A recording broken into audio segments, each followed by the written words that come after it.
Hello, everybody. Welcome to another episode of Boys Watching Buffy. We're just two boys who have watched every episode of Buffy the Vampire Slayer for the first time. We gave our review. We gave our reactions. We are your hosts. I am Joe Welkie. I am Vance Tucker. And today we've got an amazing special guest with us. You may know her from the fucking fantastic film Darkness Falls. We'll talk about that.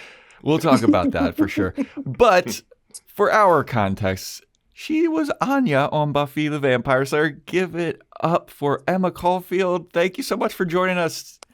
Gosh, thank you guys for having me. Really appreciate you coming on and talking about some Buffy stuff. But this is like our kind of Thanksgiving-ish episode, so we wanted to do a little pangs discussion. Well, thanks to you guys. I hadn't seen that episode since it aired. So I watched it last night and then due course just laughed. I was like, I can't. If I could just be so vain about like my hair, my husband was watching it with me. He's like, is that your hair or is that a wig? And I'm like, I think it's mine. But honestly, at that point, it could have very well been a wig because the hair changed so much for a while. But yeah, just like the dark hair and the really fake eyebrows and the whole, just like the whole thing, the fashion. And just fashion. Like how it's just funny to watch myself be that dry and that sort of almost like cold. Do you know? Yeah. Like very almost like clinical about how much she just needs to have sex with him, you know? It's like very abrupt, very abrasive. Just primal. Yeah, like I'm thinking about it. I need it. This is all I want. It was funny. Yeah, it was really funny. Well, before we get into it, like where can people find you if they want to follow you and all that good stuff? I'm really only in one place, which is Instagram. Threads, yes, I'll be on Threads and whatever. And I guess I technically have a presence on TikTok, but like I can't. I just like I think it's super fun and all that, but like I have too much to do, and I just like I can't get sucked into this right now. I can't be making these videos and then watching them and like, it's true. You get into like the TikTok vortex. So really, I just stick with the Instagram at the moment. That is where people can find me. That's how I felt about Blue Sky, the new social media thing. Yeah. Like a bunch of people joined Blue Sky after there was a bunch of meta issues in Twitter. And I did too. And then I was on Blue Sky I'm still technically on it, but I was like, TikTok is the last one I'm learning. I am on my old man shit at this point. Like, I am not learning another social media platform. I'm just going to let technology pass me by. Yeah, I mean, Vine's coming back, so. Oh, my God, Vine's coming back. What is? Oh, yeah, Vine. Yeah. Oh, I love Vine. Yeah. Vine was good. Was fun. Yeah. Vine was fun. Yeah. But yes, pangs, Buffy, etc. I'm so happy that you brought up the fashion of this because I the first scene with you in it, I distinctly remember. It's like you, Buffy with her cowboy hat, and you had some kind of crazy jeans on it. I was like, it's this episode. They were floral. Yeah. Really? They were, weren't they? Am I imagining that? Or was my top like floral? I feel like there was definitely flowers and a lot of dark red. It was a bunch of different patterns on it. And I remember watching that for the first time and being like, oh my God, what is happening? Yeah. And you guys are just standing by a tree. We felt that way too. Yeah, I was going to say, how much of that control did you have? Or like, did you ever get any outfit where you're just like, oh God, this is going to be brutal? Yeah, there were definitely. Yeah, I think that outfit was one of them. It's like, okay, this is what we're doing. All right. There were some outfits I was in. I was like, oh, I like that. It's pretty. Yeah. But that was closer to the like last season, I think. Getting in that time. But there was definitely that sort of Yeah. Yeah. We all had our own unique aesthetic. I'll say it that way. Yeah, I think the one outfit, the first time we really commented on your outfits was when we saw your pajamas the first time Oh that you yeah, with wore. the big fluffy It's arms and stuff. it's not the one from the My musical pitch. episode. It's yeah. I'll send you a poster. I think we Oh, posted yes, it I up. do. Yeah. I do. Yeah. I do remember that. I Yeah. also remember thinking, Yeah. I would have thought she would have maybe have been like I don't know, some kind of rock band Yeah. vintage t-shirt and Yeah. underwear. Yeah. Yeah. Like the less clothes, the better Exactly. Yeah. for, It's because like the more she's got, the more she has to take off, and she's always wanting to take off her clothes, or just mhm. underwear and a tank top. Even that would have been Yeah. like, Yeah. yeah, Yeah. yeah. Yeah. But So hey, she had the pajamas, so Yeah. it's fine. so could you take us through, because the character of Anya has Mhm. went through like such crazy like an insane arc, I feel like, throughout the show, where you started off as a Mhm. vengeance demon. Like, what were the first couple episodes like for you? And like, did you know at all it was going to evolve into your marrying Xander or anything like that? Like, what were the Oh first couple no. instances? Well, I mean, I was just an episode, right? I was just asked Yeah. to do one. Mhm. Um, and that was it just started to pour rain. Oh. There's a great word called, I think it's petrichor, if you're not familiar with the word petrichor, Yeah. but that is what it is right now. It's like someone who loves the smell of Oh yeah. rain and like the newness of rain. That's what's happening to me right now. I'm getting I'm petrichoring. Is Hell what's You yeah. don't get happening. that a lot, I guess, I know we in don't get it out LA. here in LA for sure. You Yeah. guys have been getting hammered. Yeah, the Yeah. last week has Well, been so are brutal. we here, but Yeah. yeah, Yeah. it's been great. Anyway, not about what you asked. Sorry. That's the Squirrel. podcast. Yeah. Yeah, it was just that. And then I came back again. I was like, oh, this is a pleasant surprise. They've asked me back. Mhm. And then it was, yeah, we'll see you again. This is sort of a generalized, well, we'll see you again. I'm like, Yeah. okay. But no one had approached me. No one had said, we're definitely seeing you again. It was just sort of this general, we'll see you again. Mhm. And I just knew, I was like, oh, they actually mean that though. Someone must know something. So I took that as like oh, you are seeing me again. Okay. Yeah. And it was Mhm. very Yeah. soon after. They were like, hey, we want to check your availability for the week of blah, blah, blah, blah, blah, blah kind of thing. And that kept happening. And at the end, every time I was like, we'll see you soon, Yeah. but there was no like outside, hey, we're going to check you for 5 months from now or something. It was just, at least that's how it was initially.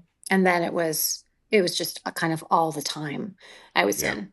But I wasn't made a regular, I don't think, until 5. I mean, I came in at 3 and I think I was a Mhm. regular by 5, but I was heavily recurring through all Yeah. of 4. Yeah. Yeah, because I That's awesome. remember when I saw you in the intro credits, I was like, "Oh wow, she leapfrogged. She went from the Vengeance Demon from the Wish episode to now she's just like a main love interest, always in the Mhm. episodes." And Always in the episodes. It was fun. I mean, Mhm. that's really more what I remember from that initial time. Was just like, this is great because I liked the show so much. Mhm. And it was, coming into any show when they've been at it for a minute. That's a little daunting because everyone's got their Mhm. secret handshakes and stuff, and you're like, oh, I hope I'm okay, and you don't want to get fired. You're just yeah, like, you don't want to give them any excuse to not bring you back. So, Yeah. yeah, that was really fun, and I had no idea what was going on. Like no clue. Like there was no Mhm. character breakdown. You usually have, except the initial one, which is just like, whatever, grants a wish for Cordelia. But yeah, she's a vengeance demon who grants a wish for Cordelia. That was all I had. Yeah. And then luckily for me, I think I made Joss laugh, and he's like, interesting. yeah. I can use that. Yeah. You're funny? okay. And that's just kind of, Yeah. that's just what it was. I think I plugged up the gap that Cordelia left. Yeah. Yes, You know, absolutely. Like the nice comedic relief type character yeah. that.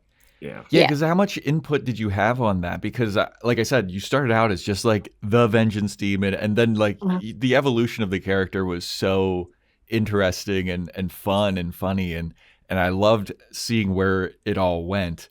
Me So too. It's very did they fun. eventually like give you a character breakdown where you're like, all right, we're thinking that you could be like the super dry? No. No. No. The next time I had any lines, or the next episode, rather, that's much more eloquent way to put it. The next time I had some lines. Yeah, I was in Buffy for 10,000 lines, I think. Yeah. On September 16th, you got 5 lines. No, she just, her situations, if it wasn't outright funny, it was the situation they were putting her in just kind of lend itself to be lighthearted or humorous, like now she's human, so already automatically that's just going to be fodder for I didn't really put any thought into this, honestly. I'd love to say that I had like tons of notes and like, what am I feeling and thinking and giving myself my own backstory. Like I was like, okay, I'm really happy to be back. Okay, cool. And these are fun. Okay, again, I didn't even know her backstory about how she became her until they made an episode with her backstory. And that was what, 8 season 6 or 7? I don't even know. Yeah. So it was kind of, I delivered lines a certain way. That was just an instinctual choice, which luckily they liked. I could have had her speak any number of ways. Her register was higher than mine. I spoke in a certain cadence and delivered the lines a certain way that I did the first time, and then I had another opportunity the second time to do it again. I was like, well, I'm not going to change her up completely because I already did her once. So I just kind of like dove into that a little. And then that just started to inform how they were kind of like, I could with every new script, I was like, oh, I can hear her saying that. Yeah. Like, right. Yeah. They put a comma where Anya would stop, like, burr, like, oh, okay. Right. Yeah. So yeah, but they just wrote me well, man. All I did was I was like, okay, I'm the comic relief though. I was like, okay, great, got it. That's my note. And there was always so much drama going on. So I think all comedy stems from drama anyway. So that was, it was a good time. I'm sorry, this is so itchy. That's why I keep moving. I realize this is like, I don't know, some kind of wool. Ooh. Rookie mistake, Emma. Rookie mistake. Yeah. You got to go with the cotton. It's so blend, cold. Maybe. No, I know. And I'm like, why is this? Why am I like... I thought you were just like freaked out and just like, starstruck for being like with us on the podcast. Yeah. She's like, oh my God, it's the boys watching Buffy. Oh my God. I don't know. Are they going to like me? I don't know. Like me. All right, I'm sitting on my hands. Legitimately, I'm actually sitting on them now, so we're good. I think it was a good choice, the way you took the character and the way they started writing the character, so it didn't seem like you were just a replacement for Cordelia. Because if you came in and tried to do the Cordelia thing, I think people would have felt it and then been a little more like resentful. You might have gotten the Riley treatment that he got trying to replace. Oh, bless him. Yeah, no, like he's so. the nicest I just think guy. He's just such a wonderful human. I love Mark so much. Yeah, he didn't get a fair shake. No, they were just like, you're not him. And this episode highlights it. This episode Pangs, the episode we're talking about, kind of. It's the episode that really highlights it, because this is the first time Angel comes back from his series. And we're introduced to Riley a couple episodes before this, and Spike is also in the mix. So it's like, it's a lot. Spike. James is, when I realized he wasn't British, I was like, What? Oh my God. That's the best British accent I've ever heard. He's just so good. And I think for me, he steals that episode with his physical comedy, with the arrows, and he just keeps trying to he get just away looks from being mildly annoyed the whole episode. He's getting shot with arrows, like, oh, this is still happening. Yeah. The episode the episode comes to life when he joins the group in the house. It really, when everyone gets in the house, I feel like between your character and his character, that really are the highlights of Pangs for me. Yeah. The rest of it it's fine. It all works and it's there, Interesting dialogue, debate going on there. I found a new appreciation because I've only seen this episode once before, and we're new to Buffy. We saw all of the Buffy series for the first time fairly recently, within the last 2-3 years. Thank you. And I remember the first time me and Joe talked about the Willow Giles debate of what you should do with this Native American spirit, and it was just like, okay, Willow, like you don't even have any rationale. Like, she doesn't offer a real solution to it. And then I was watching it this time, and I was like, oh, Josh and the writers are just doing, hey, what can there be a Thanksgiving older generation, younger generation, quote unquote political debate kind of thing. And I was like, oh, this is what they're doing. They're just trying to do everyone gets together and then they fight and then they make up. So this is their framing of it. So it's less about exactly what they're saying and more about we just have to get them bickering with each other. So I was like, okay, it's fine. Yeah. Because as a villain, right? They really weren't. Yeah. I mean, nothing really bad happened. And they were just righteously avenging their, their horrific abuse and treatment. It was pretty. I mean, I don't remember shooting like specifics of shooting too many episodes, but rewatching that. A lot of memories came flooding back for me, like of being in that house, and it's just the the movements, the arrows, the pause for the arrow, arrows here, how funny the guys who were playing the Chumash tribes, like the people who were in there, like just when they would talk, it was just be like, hey, blah, blah, blah, blah, blah, blah, blah. But it didn't, you didn't expect, like hearing everybody speak for the first time when you meet anybody anyway is always kind of like, oh, you sound like that. Oh, okay. Like, what do you sound like? Do you have an accent? Do you have a, whatever? And, I'm meeting them and all like, they're supposed to be, it's weird to call them bad, but they're like they're the person to defeat in the episode, right? They're the people you're going to defeat, and they're they're all in their garb and they're big-ish, and it's like it's like, oh hey man, how you doing? Like all totally normal, and it's just like that in of itself is just really funny because we're like, oh okay, right? No, it's we're always scared funny. Of you. It's always funny to imagine like them in the costume, like at the craft services table eating and like, and action. They're like shooting arrows. Yes, that is exactly what I'm talking about. And same goes for James, because, James was tied up. So, during breaks, you look at James and he's just got a bunch of arrows sticking out of him. And he's such a ridiculous person anyway. So it's like, it's just extra funny. So I just remember that being it's just a really funny episode to shoot. The stuff with the syphilis and the thing, there was just a lot of laughter with that one. Yeah, that was an excellent addition to the lore of the Chumash is just giving Xander some syphilis. It is so on brand for Xander to care about the syphilis and not the smallpox.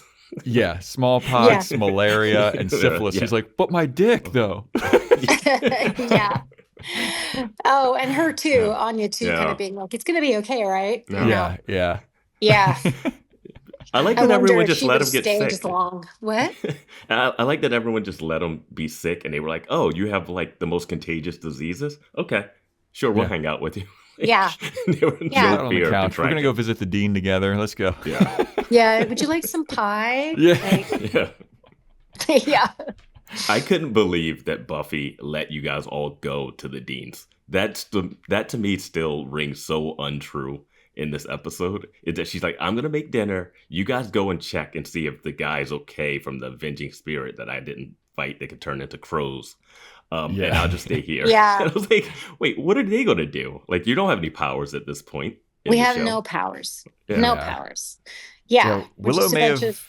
Well, I was gonna say Willow may have been like early stages of witchdom, but she wasn't like where she ends up.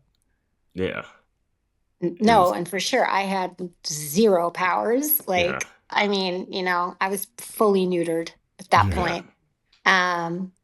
Besides my sort of wisecracking jokes, I had like no weapons whatsoever, and Xander really had nothing to offer. Bless. Yeah, he was just kind of like. And he was dying. He was on death's door too. Like, and then who? Wait, it was. Yeah. I was trying to think of the timeline. Yeah. Oh. It does set up a great joke though when they talk about the cavalry's coming, then we see all of you guys on the bikes. Yeah. True story. I did not know how to ride a bike. Oh. I didn't officially learn how to ride a bike until I was 30 years old. So, I had been on that bike. So that was super fun. Yeah. And you can see me riding it. I was like, okay, well, I'm on. But how do I stop? What do I do? It's like, cut. Can someone help her? Like, slow down. I'm like, I like most actors have to like put like, oh yeah, I know how to ride a horse on their resume. Yours is just like, yeah, and I can ride a bike. Sure. Yeah, I can ride a bike. Yeah. They're like, yeah, you can ride a bike. I'm like, actually, no, I can't ride a bike. I'm better learn quick. Sorry. Yeah. Yeah. Well, yeah, they actually were very complimentary. They're like, you look like a pro. And I'm like, okay, well, I just look like a pro. Like, God, I don't know what acting was going on at that point on my face other than just like, don't fall. Like, it was a wide shot. Nobody could tell. The wide shot's like, I'm like, I look ridiculous. Yeah. In the remaster, they put a smile on your face. It was great. Me too. There's probably bloopers from that. I know there are somewhere. Being like, oh God, someone get Emma. So is that where do you feel most comfortable in like a comedy sense? Is that where you find like that's your background as an actor, or did you do like more dramatic stuff? Because it'd be interesting if you were, you seem so natural at doing the comedy of Anya. Thank you. I didn't know I was funny. Well, no, I mean, in my life, I thought I was hilarious. Okay. But like as a performer, now I hadn't done anything like that. And I'm so grateful that I was given the opportunity to, honestly, because it was like, that's just what I want to seek out for a long, long time. It's like, I want to find something that's really, really funny. And it felt, I mean, I don't know if I'm supposed to feel this way or think this way, but it felt really good to be acknowledged for being great at something. So, I mean, your actors are naturally just really like,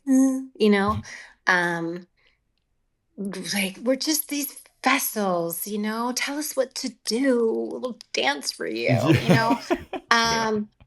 And I think like getting that acknowledgement early on and then, whatever, afterwards was really, it's like, oh, great. It's a completely, like, if end times happened, a completely useless skill. Totally. Right.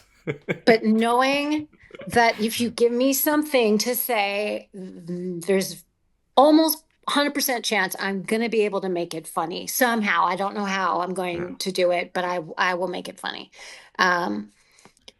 That's also like, that's super interesting because like I feel like a lot of people talk about it's like super hard to do comedy, and like like you said, you didn't have like a background in it, but it just kind of came super natural to you. It felt like, especially since you didn't have like a character breakdown, like, oh, she's going to deliver things dryly. You just like, that was your instinct to do that. And that's fucking awesome, dude. Like, you crushed it. Yeah. Thank you. And you love writing for an actor that can like take a line and make it funnier than what you even expected. So I'm sure the writers just loved writing it for you. I love those writers. Just like so highly revered. They wrote that show brilliantly. They wrote me brilliantly. They really did all the heavy lifting. Like I just had to show up and make sure I was like knew my lines, or okay. And I'm a fairly quick. My process is really quick in general, unless I have to actually have a specific accent or there's some actual legit mimicry happening. Like it really is very much okay, where am I? What am I doing? Where did I come from? What am I doing? Okay, this sounds right. Like this, I feel like I would be, oh, she's, she's kind of tense, or she's like walking higher. Maybe she's a little bit slouched, or maybe she's this. And it's just the first thing that honestly pops into my head. And it's like, okay, that's what we're going to do. And what am I? And okay, so I can hear her in my head. I'm like, I can hear her saying it. Okay. And I don't try to practice it or do anything with it, because it's going to change naturally in a scene. I can't imagine what someone's going to do, how they're going to respond. Yeah. I have no idea what they're going to do. After you work with them for a while, you're like, I have a feeling they're probably going to deliver it like this, or, okay, there's certain beats set up, parameters for you. But really it's like, I don't know, like people ask me a lot about the body episode where Joyce dies. And, it's a big, it's probably beyond the bunny thing. It's the top thing people will, when talking about Buffy, will ask me about. It's like, just so that moved me. And like, what were you thinking? Like, how did you, like, what was going to, just such a heartfelt moment. And I was like, I just had to go to the bathroom. Desperately. That's what was happening.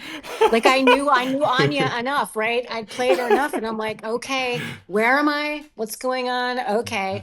And then I was like, we're not going to go to lunch until he gets the specific type of tear. It was I do remember, it was a very like, I needed to be like this though, just like this. So it's like, oh, too many tears, not enough tears. Tears, whatever. And every time it was reset, I'm like, I'm dying. I just want to go to the bathroom. So and so that pain, it's like the pain, it was really like, why? I was like, oh, and as soon as he was like, okay, we got it, I'm like, get out of my way. Get out of my way. I've heard that. I've heard mourning and sadness is like when you have to go to the bathroom. I love that. It's exactly the same. No, it's just, I don't know. I've worked with so many different people, and their processes, everyone's is totally unique. But discovering that, I can make a line funny, and figuring out that, and then I just kind of got off, honestly, on what new way can I twist this to make this land, and also not have it be repetitive, like to be able to still surprise myself, and not let Anya stay flat in any way. It's cool. Yeah, I think you succeeded on that. Yeah, I love that. I love that the episode is like this super heavy, look into what it's like to lose a loved one, and your inspiration is just like, I gotta piss so bad. Like, like what can get me to that place? What's my character motivation? Look, that was a gift, honestly, because that is certainly not what I set out for going into the scene, like on my coverage. Right? Yeah. That's not what I was going for. And everybody was so present, and it actually was really sad, because it's like, obviously, Christine didn't die, but we weren't going to see her again, and that's sad. And then, I didn't have any real loss in my life at that point. Subsequently, I've lost my sister and my dad. So I've actually thought about that. Like, would I have been able to draw upon that, or would the walls be so deep? Like, I'm not even going to visit that, because if I think about them, I still burst out crying, Yeah. And so I don't know. Like, well, I don't even know what I was thinking at the time. Like, before I realized I really like my bladder was getting fuller and fuller. Like, I don't know what I was using, just my imagination. Like, oh, this is sad, and she doesn't understand. Yeah. Okay, Emma, pretend you're sad. Pretend you can't understand. And then that extra layer, that's what really got me. Yeah. Got me, got everyone. Yeah, biology, just simple biology. That's what happened. Oh, yeah. Yeah. You brought up something that I guess you probably have litigated a bunch, but the bunny situation. Where did that come from? Was that from the writers, or was that something from you, or definitely not me? Okay. No, that was no one was more surprised about that than I was. I mean, I thought it was going to be this one-time joke. Drew Goddard wrote it. Yeah, I believe it was Drew Goddard wrote it. He's like, oh, basically, wouldn't it be funny if the thing that she doesn't understand what Halloween is, and it's, oh, you come as something you're scared of. Wouldn't it be funny if it was a rabbit? Like, okay, sweet little creature. And of course, it landed, and it was hilarious, and I looked ridiculous, like with the big thing and the flopping feet and whatever, and the dry delivery of like, they scare me. Like, why don't you get that? Like, how do you not understand that? The fact that it kept going, the fact that it, like, people latched onto it, the fact that they brought back the rabbits at least twice that I know of, right? Yeah. Because it was three times, part of the musical episode. Then there was like your backstory episode. And where they forget their memories, and the whole magic shop was full of rabbits. And honestly, that was like the best day for me on set. I was like, I am so happy. There's so many animals. Oh my God, they're so great. And petting them and just being like, oh, my, so sweet. It's like, right. I'm scared. Oh, right. Yes. I hate this. This is terrible. I have to act now. It took off. And it's interesting because, we did this before.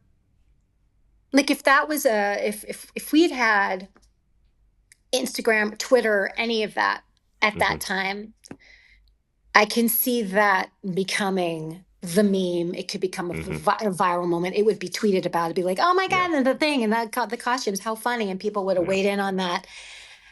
And of course, any, creators and writers would be like, oh, that really hit it with the audience. Maybe we can find a way to naturally, organically bring it in. But that just went in on its own. I mean, I think we had like a forum on the internet where people could like talk about the show, but that was really it. So the fact that it had to have been, I never actually asked this, but it had to have been a loud response in the forum, or it was just his plot all along to be like, no, we're going to put this in and she's going to be afraid of them. And so then for the rest, I think until the day I die, it will be like, are you afraid of them though? And it's unlike any other job I've ever had. It's not like I get asked like, when you play the witch in Once Upon a Time, did you really want to eat children? Or did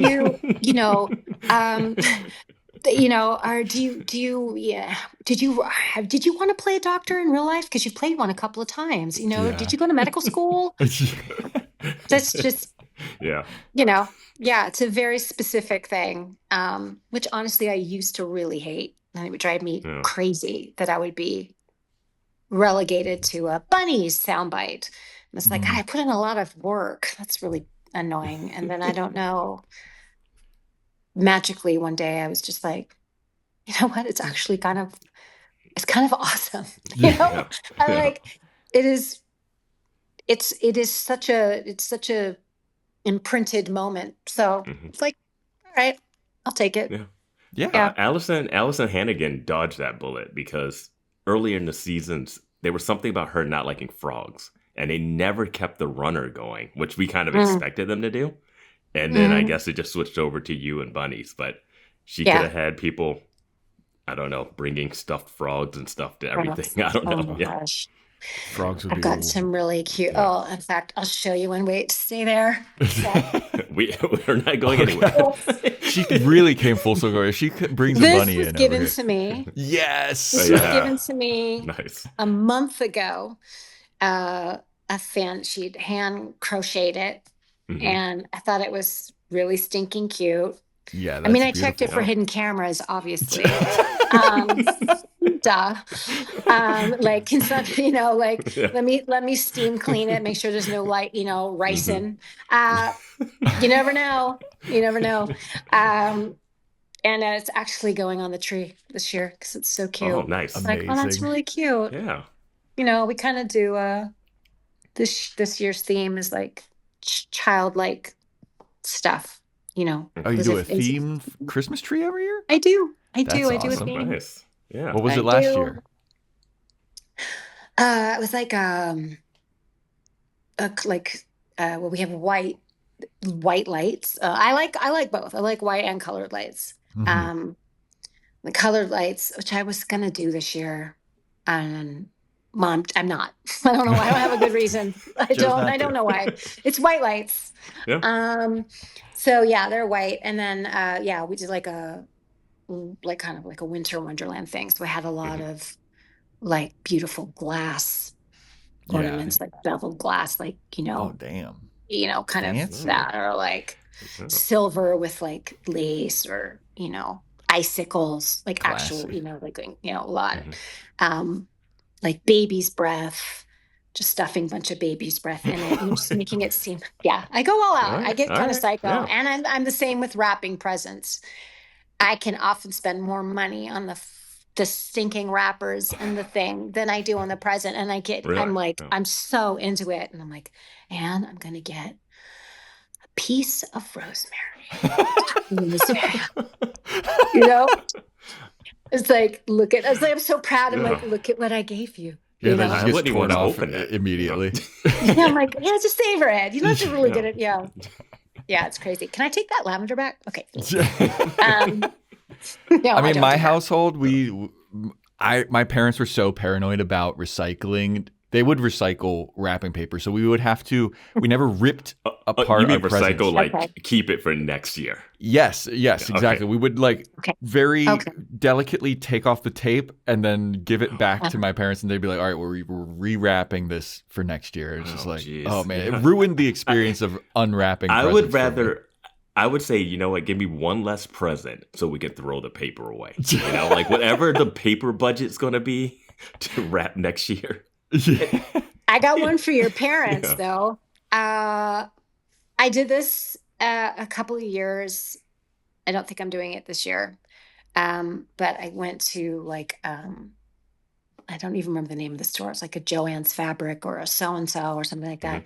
And I went into their, you know, because they cut fabric, and then they have these pieces of fabric they can't resell because they're not a full yard, or it's a yard, you know, they can't really do much with it. So they put them in the section of like whatever.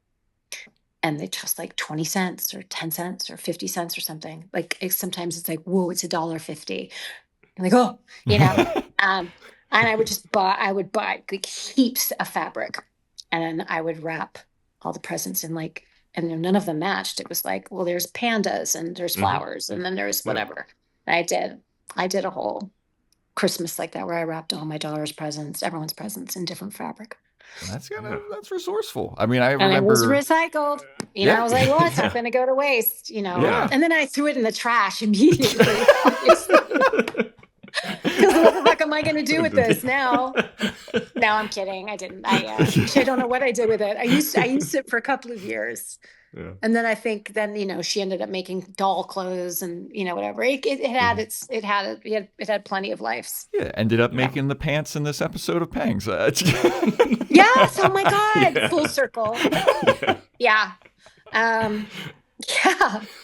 Yeah. Oh my God, I wish I had thought that. That is like you win. You win the whole thing. That just so perfectly button-nosed with the entire bravo.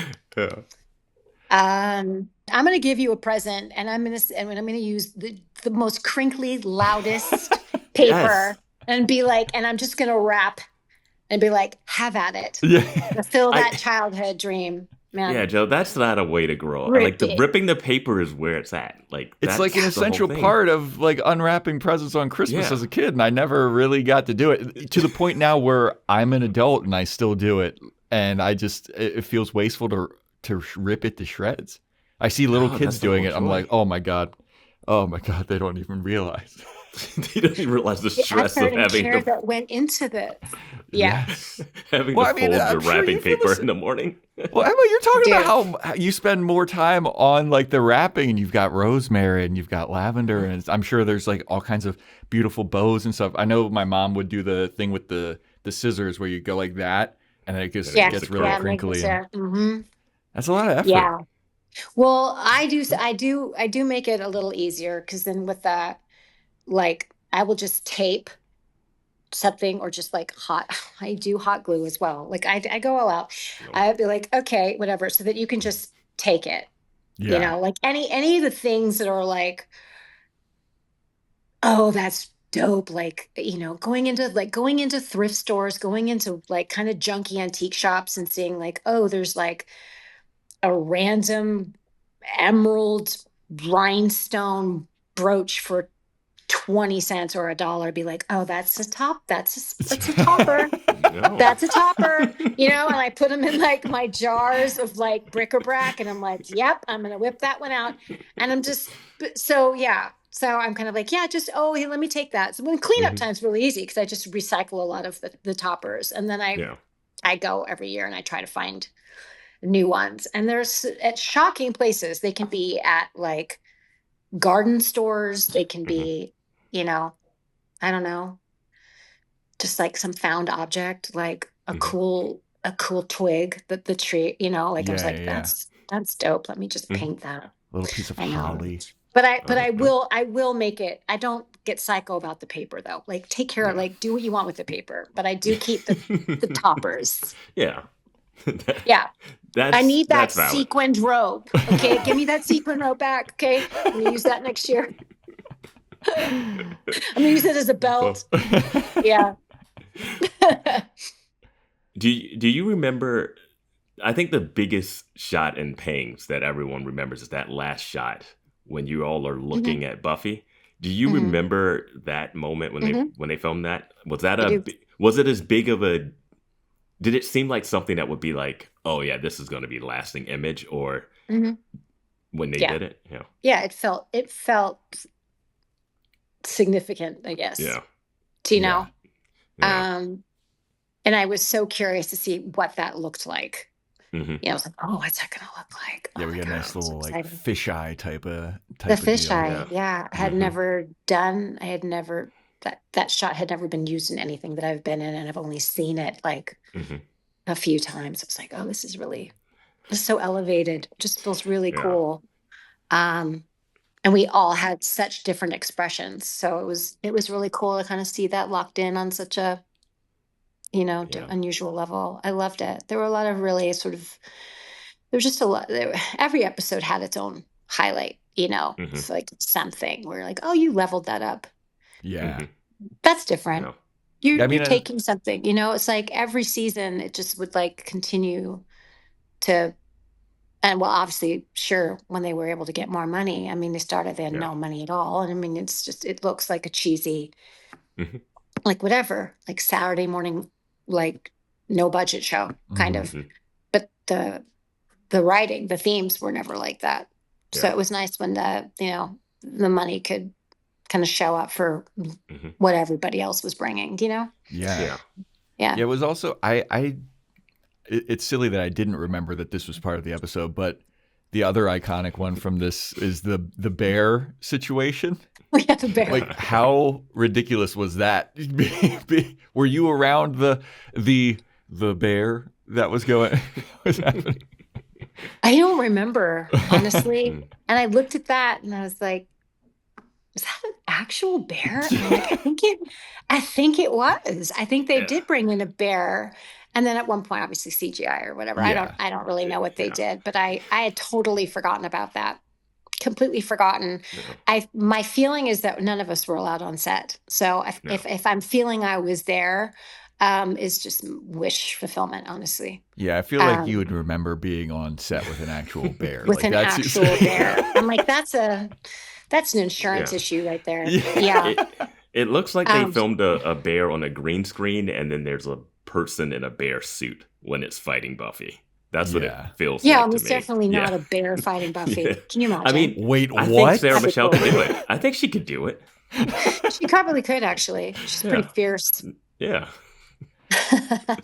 So you mentioned something earlier that I actually wanted to ask about. I'm always curious about too, is the fan forums. Did you ever look into any of those while you were in the middle of filming? And did you see anything that you were like, oh shit, they think that's what's going on? No, I don't. I don't. That's smart. That's smart.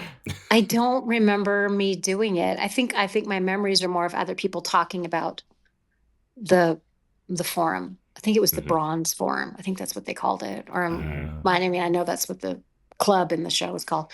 But no, I don't think so. I don't want to know if I'm being if someone doesn't like something Anya's doing or thinks that she's rude or annoying or whatever. If that was a conversation, then I would definitely not want to see that, because then I would take it too personally. Fair. Very be like, fair. How dare you? She's awesome. Yeah. On your Shut up. Yeah.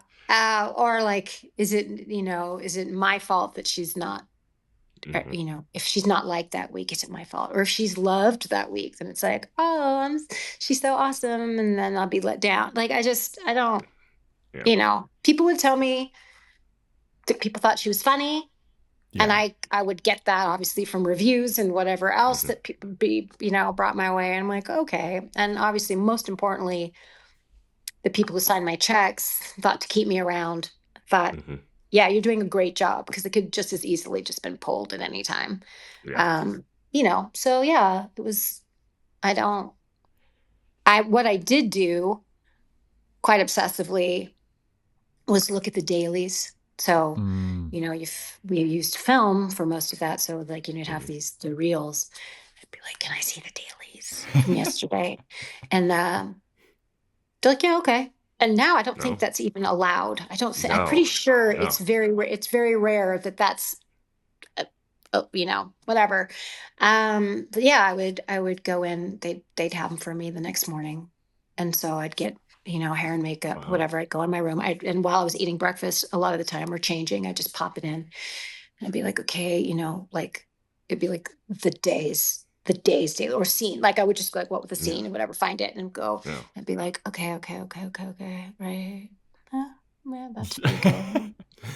Whatever. And then I let it go. Yeah. I think their fear is that you're going to become obsessive and what's the point if it's already done? And for me, it was always it was a learning process. It was important for me to see what I was doing outside of what my internal dialogue was thinking I was doing. How is this coming off? How do I think it's coming off? Yeah. Just so if I can tell if my barometer is right or wrong, or go, that's an annoying tick.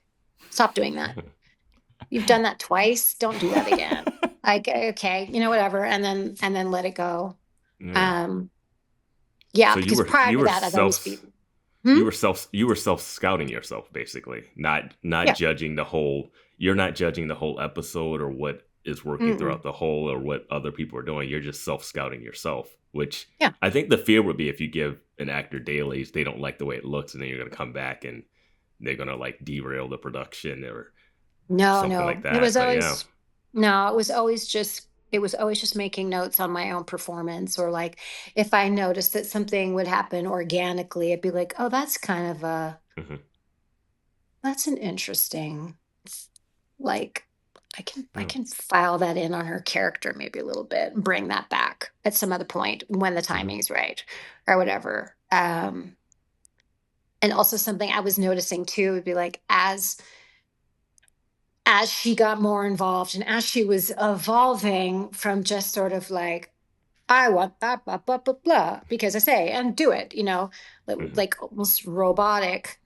Not fully, but, just here's my id, and my id is out, and my id is hungry, and it wants to have sex, or it wants to do this, just like putting on human clothes, like an Edgar suit, right? Like Men in Black.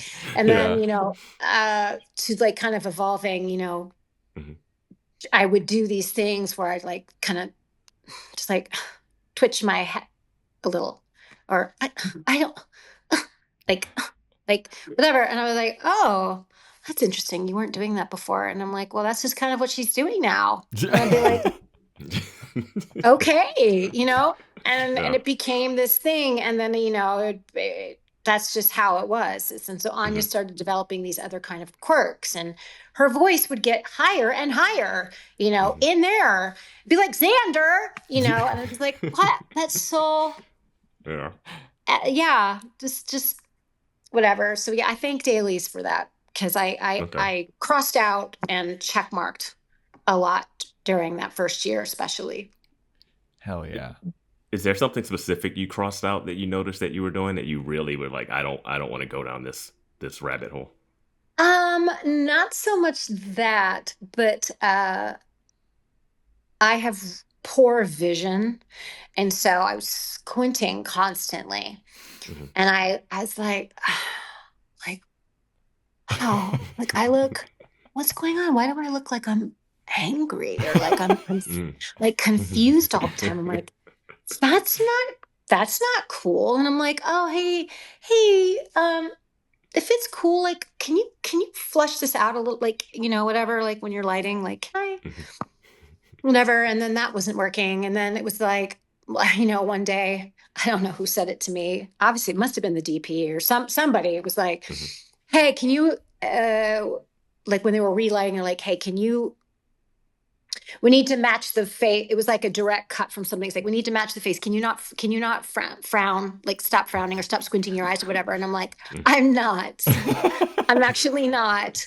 And they made that mental note right there. And I was like, call dermatologist and freeze this right now, And then after that, it was like, scouring. I'm like, okay, they're gone. Okay. That's okay. Whatever. Started that Botox trend. Like at 25. It wasn't. I haven't Botoxed in a very long time, actually, but I did for a very long time. I was like, shit, I don't know what my face actually looks like if I, at this point. I've been freezing it for so long, Anyone who says they don't is lying, by the way.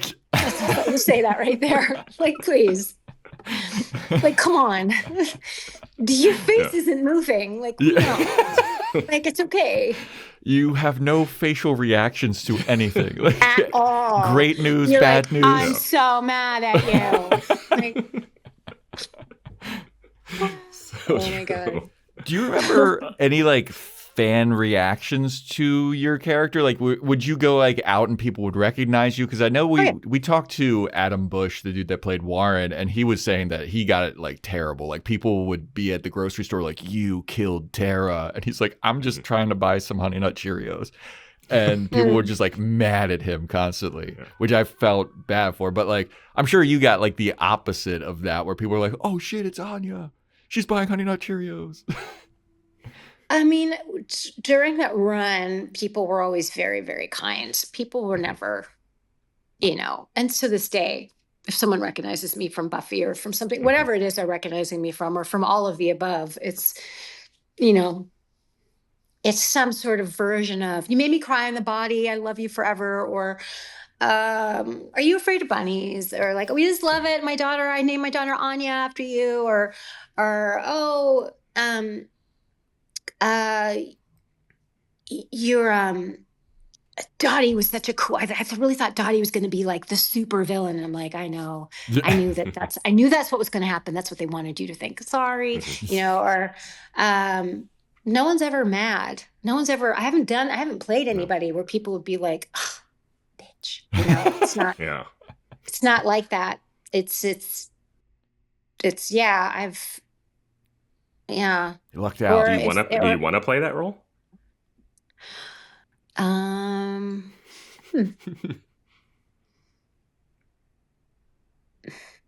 I think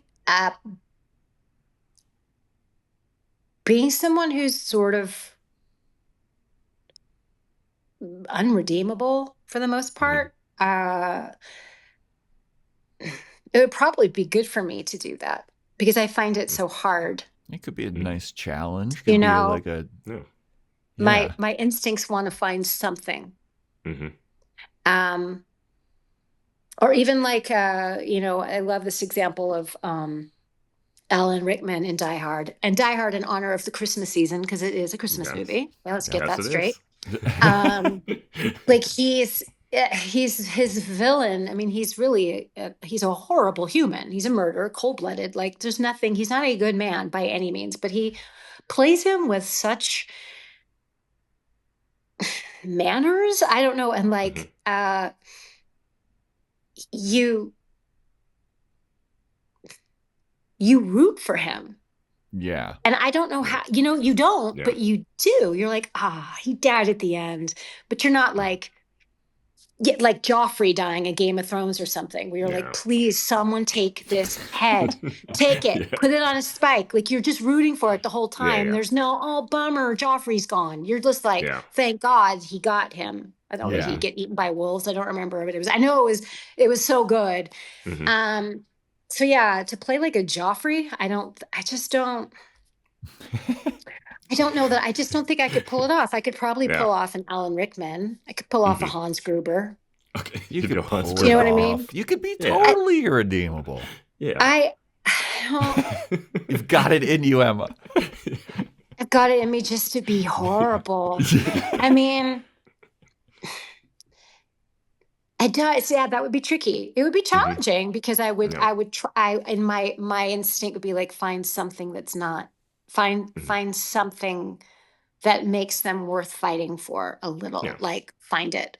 But I don't know. I love playing comedy. I do. I love playing comedy.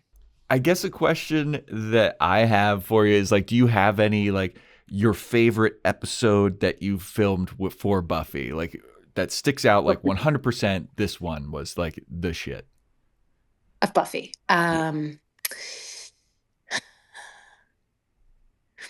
mean, the musical obviously was super fun. The musical was a good time.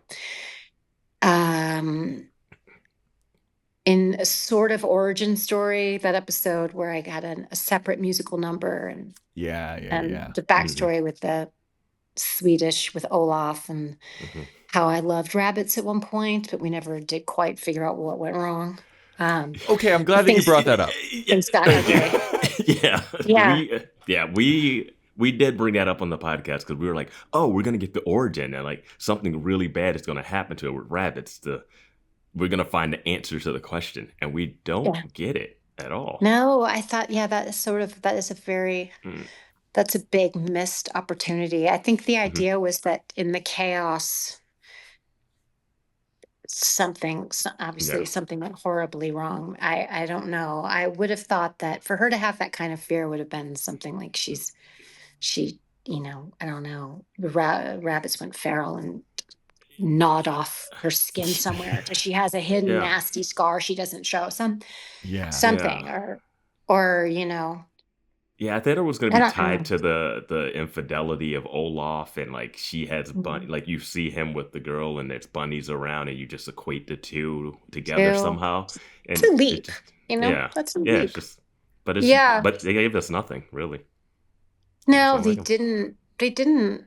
That would have been very again if we were talking about Twitter or anything of the like. Back when Twitter was Twitter. Not what it is now. It would be like, I could see that exploding in a way. Like, you kidding me? Yeah. You don't tell us why? Boom! Thumbs down or whatever. Yeah, a bunch of YouTube commentary videos about it. I mean, Caulfield was amazing, but boom! Of course, that would of course be the headline. I mean, obviously, you can't criticize me in anything. Yeah, I know. That is a waste. That episode I enjoyed, and then there was an episode where, and I don't know what it's called. I think it might be called Restless. I think that might be the name of it, where there's just a bunch. They're in the dream sequences. Yeah. I just I don't know why I love that episode, and I love shooting it, and I loved the weird sort of set pieces of taking a normal set and then building in and around the set, so you could crawl through the sets, like you could, all awesome. of that stuff was just all of that stuff was really cool. The sound design was really interesting. The cheese guy, the famous cheese guy. Yeah. As far as those that I was in, and then I never saw really the first season. I started watching it several months ago to be like, what? Okay, well, like, what happened? Because I came online with it really in the second season. Yeah. In the second season, I was like, oh, this is such a good show, and then when I was on it on the third, I was like, oh, great, this is so great. But yeah, I don't really know. There was definitely the one where I think it's the high school is haunted, or what is it? And there's that couple. Oh yeah, dancing. yeah. Was it the prom one? And that I Only Have Eyes for You song plays, which is so haunting and beautiful. Like, it's just a beautiful song, like all time kind of song. I thought that was really cool. The iconic, the big sort of rocket launcher or whatever that Buffy uses to blow. Also just so good. But that's, it's hard. I suppose if I were to actually rewatch them all again, maybe my opinion would change. We'd be like, wow, that was so good. Wow. But I don't remember. I love watching myself on screen. Oh my God. I already checked it. Wow. The dailies. This is even better. Man, who's that gorgeous Vengeance team? And I just so magnetic. Look at all that collagen. Just like... Oh, yes. Rest in peace, collagen. You were nice. You're good. You're still there a little bit. Just for the listeners, we did a original watch of Restless, and then we did a rewatch episode of Restless, because everyone, when we gave our first review of Restless, they were like, you gotta see it when you watch the whole series, and like you'll understand it a lot more. And they're right.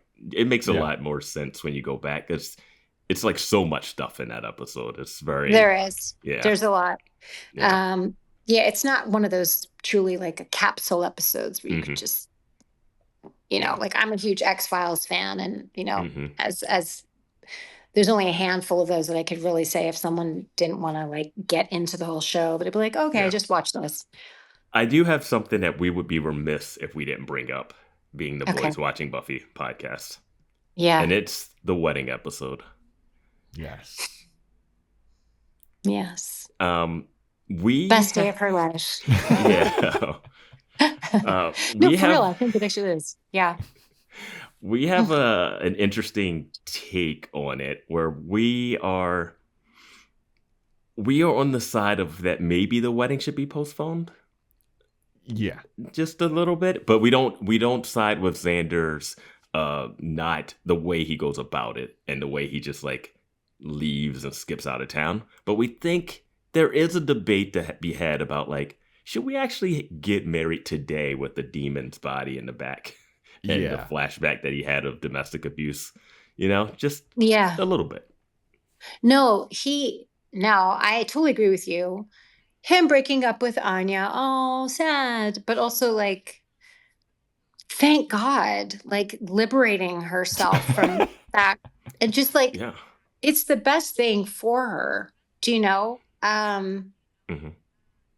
It was also really cool from just like from working on the show, from that aspect, to allow Anya to be like, Anya came online pretty immediately as Xander's girlfriend. Do you know? Yes. And I love great romantic pairings, and I love power couples, like on,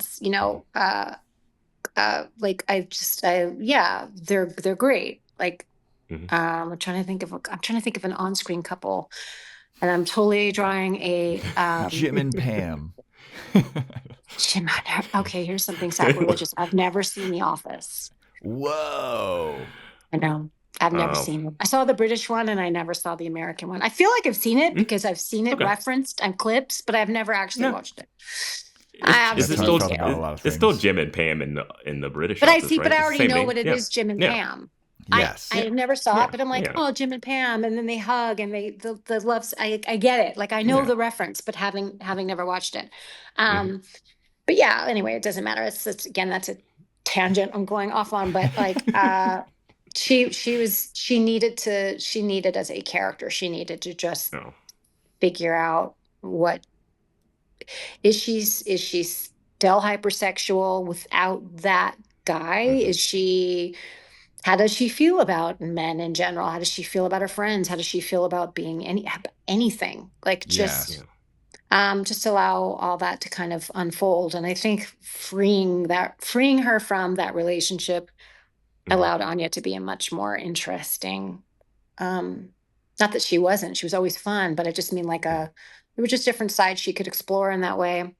And, you briefly got her in like a little like fling or one night stand with Spike, which I personally think was a huge missed opportunity because it's like those two there was a camaraderie suited there. There was a camaraderie there, and I think like neither one of them's bad in bed. You just know it. I mean, there's no way, right? Spike is going to be good in bed. Anya's obviously good in bed. She's like studied it, like, like what do I do? Like, let me read all the books. Let me do all the moves. Like, I just think that the two of them could have been really funny to watch. Like, double the ridiculousness. That would have been a very interesting route to go down. But I remember when we were watching it initially, there were some scenes with you and Spike, and it was like, there's something there. There's like a good chemistry, camaraderie that you guys had. And I agree. It could have been pushed a little bit more. But I thought especially when he had the chip in his head, because you were a vengeance demon that became human, so you had this like depowered nature, and then he had the chip in his head, so he was a neutered vampire kind of. So it was like you had something to bond over. Plus, they were both like snarky and they had an attitude. It might have been too much. It might have been too much of them. Like, it would have been volatile towards the end, like every Spike relationship. But I think it would have been really fun to watch. I do too. I think that I really do. I mean, I think if their end game was going to be Spike and Buffy, which I actually don't know if that was. I don't know if that's what they wanted from the beginning. I don't know. But again, he was not a regular at first either. Yeah. But he was just so overwhelmingly like, we got to keep him. Like, no doubt. Like, you can't not keep this guy. So I don't know how that would have worked. But I think she was definitely better off. So I am not what a crappy thing for him to do. I think whatever. She just could do a lot better. I think the fandom just really comes down really hard, and like that's the worst thing he could do to Anya. Like, I think he's done some stuff that you can criticize throughout the series, sure, but I think the fandom really puts this high level, like, worst thing that he's ever done, and which I always thought was weird. When the fans that don't like Xander, why would you want him to marry Anya, the character you do like? I feel like you're dodging a bullet there. Like, why? I think she dodged a bullet. I think ultimately, I think that his dream of the future probably would have been kind of close to reality. I was going to say it may have come true. Like, So. Well, thank you so much, Emma, for coming on. Really appreciate you. Once again, where people can find you on Instagram if they want to reach out. We got the bunny.